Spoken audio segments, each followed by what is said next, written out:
tonight to an evening of stories and community connection. So why this group of people?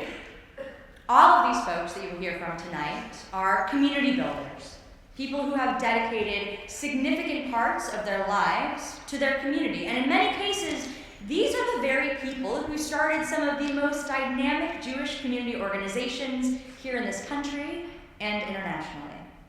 The idea behind gathering this particular group of people was inspired by the ironic burden carried by community builders. Although they dedicate their time to connecting people, oftentimes they themselves are so busy taking care of everyone else that they aren't able to prioritize themselves or their personal journey.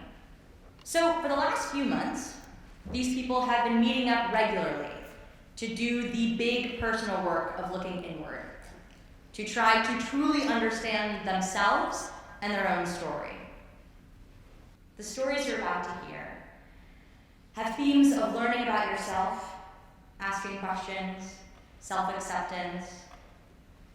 It's going to be beautiful, sad, funny, heart-opening, educational, and entertaining. It's going to be a very special night. So are you ready to hear from our first speaker? Yes. Are you ready to hear from our first speaker? Ariel Lavi is the founder and general director of Ariel, the Jewish Intentional Communities Incubator at Hazon, working with over 120 communities in 36 countries and 6 continents. His story will take you on a journey of self-discovery, spiritual reflection, and of course, community. Please help me in giving a very warm welcome to our first speaker, Ariel Lavi.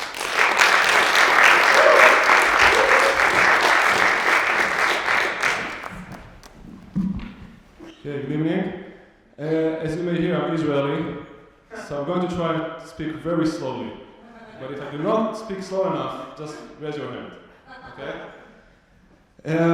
So I've been in community development for the last 20-something years, and I would like to tell you how it all started.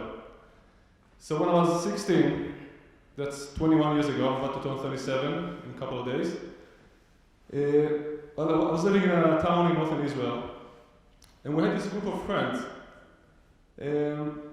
just walking around town trying to find something to do. And we saw this abandoned building, which used to be a restaurant, and said, why don't we take over this? So we have a space for our group. So we did. We broke in, we renovated the place, and we actually created some sort of a community. And for the next 2 years, it became not only a place for us, it actually became the main social hub for our age group in high school. And at its peak, we as a group, the core group that led that, became so close-knit that at the peak of the process, we did something that we called back then an honesty circle, which means that we got in one night, the 8 of us, and each one of us, we did a go-around, and each one of us told the other 7 exactly what he thinks about each and every one of them, for good and for bad. I still remember this night to this day. I think I was actually able to grow from it, because it was done in such a respectful manner, and with so much empathy, that actually got me connected to this idea of community building, in which I stayed to this day. Moved to another community, built a network, became one of the founders of the National Network of Communities in Israel, and then Ariel. Now in parallel, I was going through my own personal process of curiosity, investigation, trying to figure out who am I, what's the meaning of life. The answer is 42, by the way. And if you do not get this joke, you should go back to high school and do some Douglas Adams. And one day I get this email from a non-Jewish friend from America who tells me that he's very angry with me. So I ask him, why are you so angry with me? He says, because you can read Hebrew. I said, duh, I'm Israeli, I didn't go to college to learn Hebrew. What's so special about Hebrew? So he said, you can read all those books, like the Talmud and the Zohar. Now those books are not really in Hebrew, but he didn't know that, and I didn't know that. But his interest sparked my interest, and he actually sent me on a voyage of about 7 years of learning Jewish texts, and I ended up like this, with those funny fringes and the whole religious stuff. So if there's one tip you take from this night, let it be, beware of Jewish literature, because this can happen to you as well.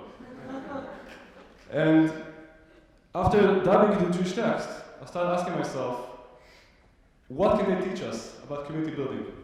And then I came across this amazing midrash, which I would like to share with you tonight. So the midrash asks a very provocative question.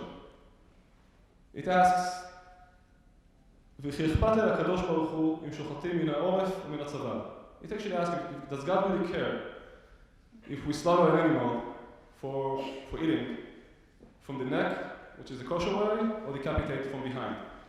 Now, I'm vegan, I do not feel too comfortable to discuss slaughter procedures in public, but that's not really the question, because they use this only an example to ask the real question, which is, does God really care about all the details? Well, obviously he cares if we kill or lie or do bad stuff, but does he care if filling are those black boxes or pink rectangles? Like, who cares? And the answer is more astonishing. Rava says there that to some extent, God actually doesn't really care all that much about those details. He says, לא ניתנו מצוות, אלא לצרף בהן את הבריות. Which means, the commandments were given in order to לצרף human beings. Now, לצרף has two meanings in Hebrew. One is to refine. A jewel maker who takes gold or silver and turns it into a jewel is called tzoref in Hebrew, because he refines the material. And the other meaning is to bring together, to integrate, to combine. And those two meanings are actually the two main traits of tradition. With all its complexity, with all its details, it gives us two main things. One is tools for self-improvement, to become the better version of ourselves. And the second is tools for building community, for coming together as a community. And these ideas were really powerful for me as a Londoner. And one thing I realized since then is that traditions do not have to be nationwide or global or huge. Traditions can actually be very local, very personal, very communal.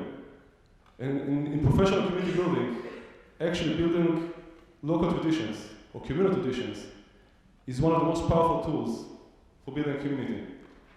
I would like to leave you with the following thought, with the three main characteristics of a successful tradition. So the first thing is that a successful tradition is meaningful. It's not a game. It symbolizes values that we also subscribe to, we all adhere to as a community. Second, it carries an identity.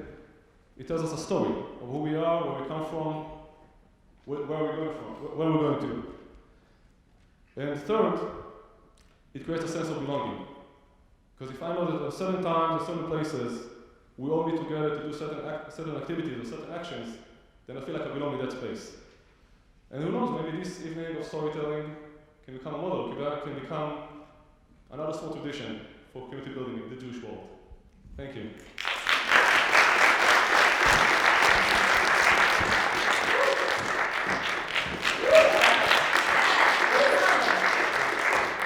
We're just getting started, people. We're just getting started.